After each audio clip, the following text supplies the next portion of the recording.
Hey everybody, Scout Crafter here again. It's Mishmash Monday, Memorial Day. Mishmash Monday, Memorial Day, a holiday here in the States we celebrate and remember those people in uniform that gave their lives. And that's what a lot of times it's confused with Veterans Day, where we appreciate the people that served. But today is meant specifically to appreciate the people that gave the ultimate sacrifice and died while serving and in a uniform, whatever service they might be or wherever. So it is a somber holiday, but it is very patriotic. A lot of flags are flying today. We have a parade that comes by. Always nice to remember those that gave the ultimate sacrifice. And we have a couple things to do down here today. First off, we want to start with the rope that I bought. Remember I bought them 2 lengths of rope for $5 at Jacktown? Well, I love to maintain my rope. Everybody does. Especially if you're in the Navy, you know what I'm talking about. You know, rope maintenance is a big thing. It was in Scouts for me, and it is still. Let me show you what we're going to do. Okay, now, the reason that we a lot of times will wash a rope, a lot of times, especially if a rope has any dirt or sand in it, that becomes an abrasive and can actually damage your ropes. You know, so a rope inspection is if any time you use it in dirt or sandy, anything that could be abrasive to get into the weave of the rope, it's a good idea to wash it to get that out of there. So what we do here, and especially this rope, I don't know where it came from, whatever the case may be. So first thing we do is we fill up a tub of hot soapy water detergent, regular laundry detergent. And I use one with Downy in it. And soak that for at least a couple hours so that it gets into the fibers. Give it a little agitation to make sure that it's all cleaned, and you'll see the water will turn almost, you know, like a dark brown when you rinse. Then you fill up the tub again, rinse it. You're going to have to do that 2 times to make sure it's rinsed really well. And then hang the rope. And now a lot of people don't have room to hang a rope. You know, ideally, it'd be nice to hang it straight up and down, but we don't do that. So here in my basement, I string it from one end to the other, back and forth, and let it dry. And it usually takes about 24 hours till it's semi-dry. Let me show you where we're at now. Okay, here's where we're at. Now, you remember what I told you, that this rope, whoever stored it, they kind of put it in a coil and it picks up a memory. It's a horrible way to work with it. So what I did by soaking it, now you could see, after soaking it and hanging it, we took all that memory out. Look how soft and supple it is and beautiful to work with, okay? Nice on your hands. Now what we're going to do is we're going to let this sit here for a while because it's about 80% dry. You can still feel a little bit of dampness in some of it, but it's okay. What we're going to do is we're going to oil the rope. And to do that, we're going to stretch it out, take a rag with some oil.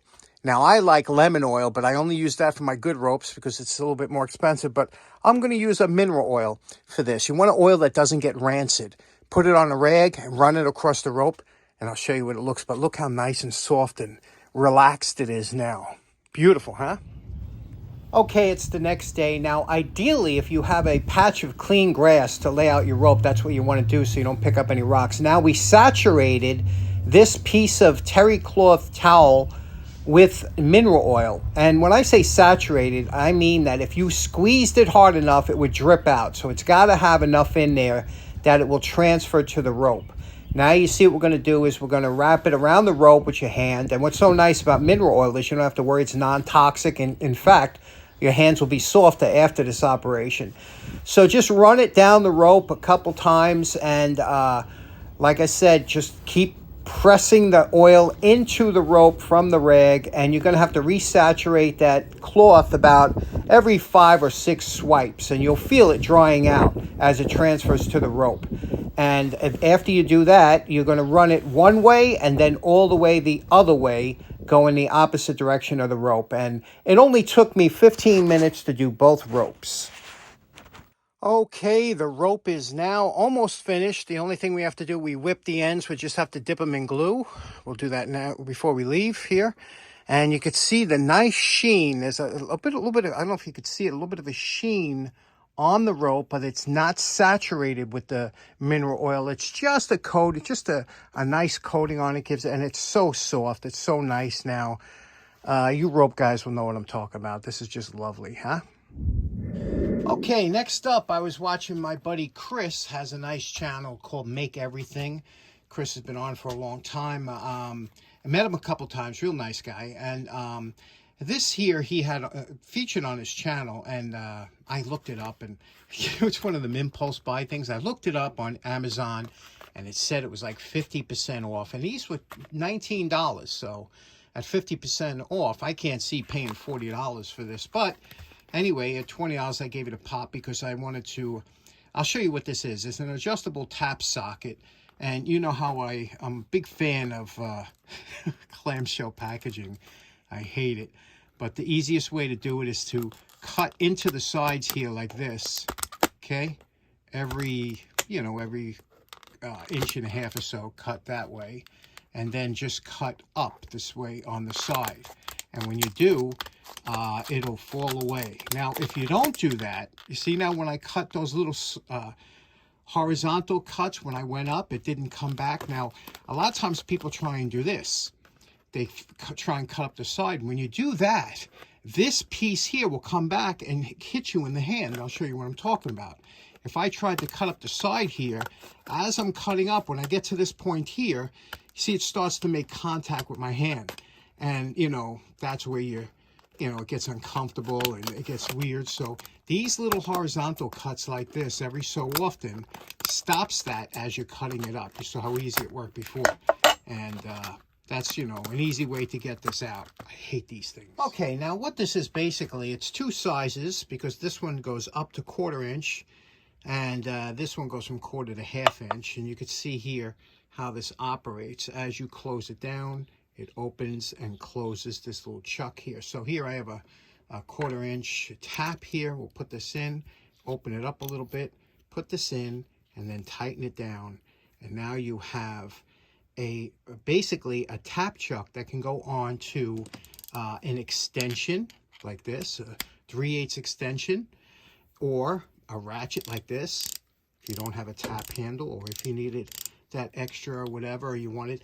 And what I thought would be good is using my dad's, very expensive now. These things would, I don't know why somebody hasn't reproduced these. I just can't figure it out. Everybody wants one of these. It's not a great tool, I mean, as far as usefulness, but everybody likes them. And I don't know why it's kind of like a speed handle.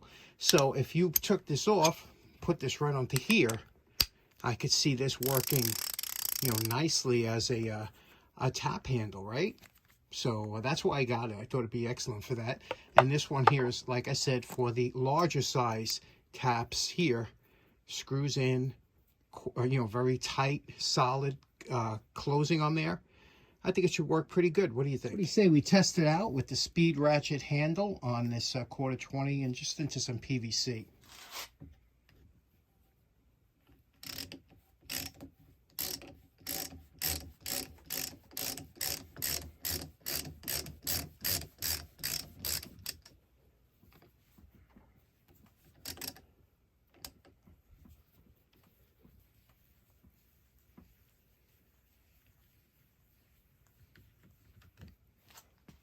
Okay, I could see that working.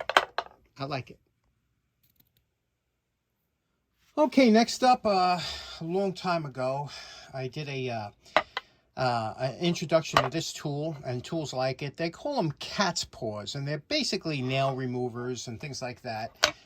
This one here bangs in around the head of the nail, and then you could remove it with one or two sides. I also tried my hand at polishing out titanium. I did this, and this is super light, and this is not a cheap tool, but let me tell you something.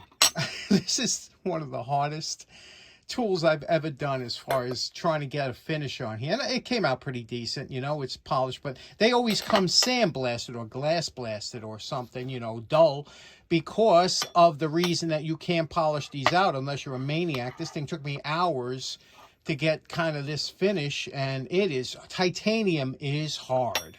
And I was going through discs like crazy. It was just ripping up the discs. But anyway, so there we go.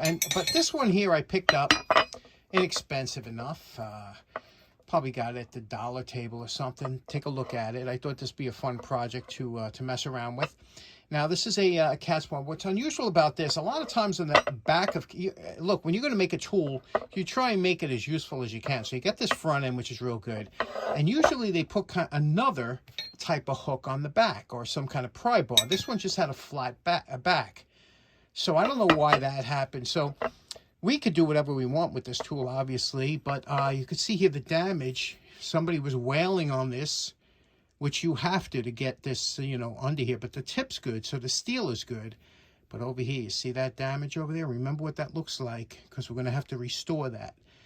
So what do you say we try and clean this up a little bit and see what we can do with this? Whenever you're going to do a hard bar like this, you want to start with a new abrasive disc. This is a 40 grit, very aggressive. You need that to get down.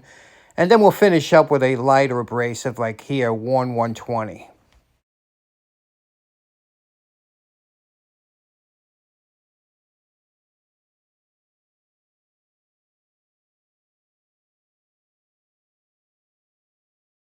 Here you could see we're just using the 40 grit disc. You can see it does leave some scratches, and there are a couple pits we'll get back to. But right now, you're basically getting rid of all that scale and rust and everything. But here's the part up here. You see this?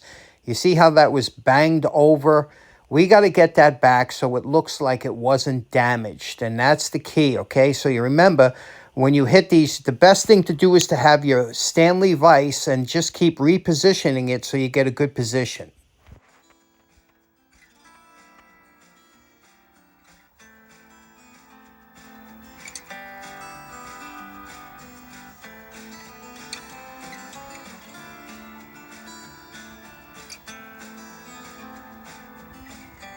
Okay, you know my favorite part. Remember what this $1 cat's paw looked like before we started. And we're calling this project done. You can see what we did here. We just wanted to get this back into a usable, nice tool. Look at this. Polished up the head here, because, you know, this is where it goes into the wood. I'll show you how that works in a minute. Remember what I was telling you about that mash over. Remember this part here was all mashed over, and see how now it's all back? That's no problem getting that like that using that flap sand. It got the facets good. Did the back here. See the back? Nice polish. I love to do that on the back, and especially the rim around there. I chamfered it so you don't have to worry about beating up your tools when you're using it. Nice tool. And now I don't usually paint these because any paint you put on here, when this gets thrown around, thrown in a toolbox, they're going to chip. So I polished it, waxed it. Let me show you how this beautiful tool works. Now, typically, when you have a nail like this, you can't get a claw under here because it's too close to the surface. So what you do is you take a cat's paw. This is just one of the uses, and you put it close to the nail head like this, and then you bang on the back.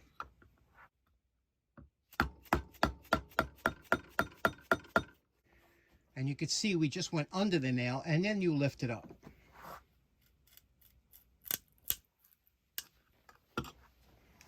Now that you lifted the nail, you could use your regular claw to take that nail out. But that's what it does. And yes, it will do a little damage on the wood. They all do. But these are meant to get the nail out for one reason or another.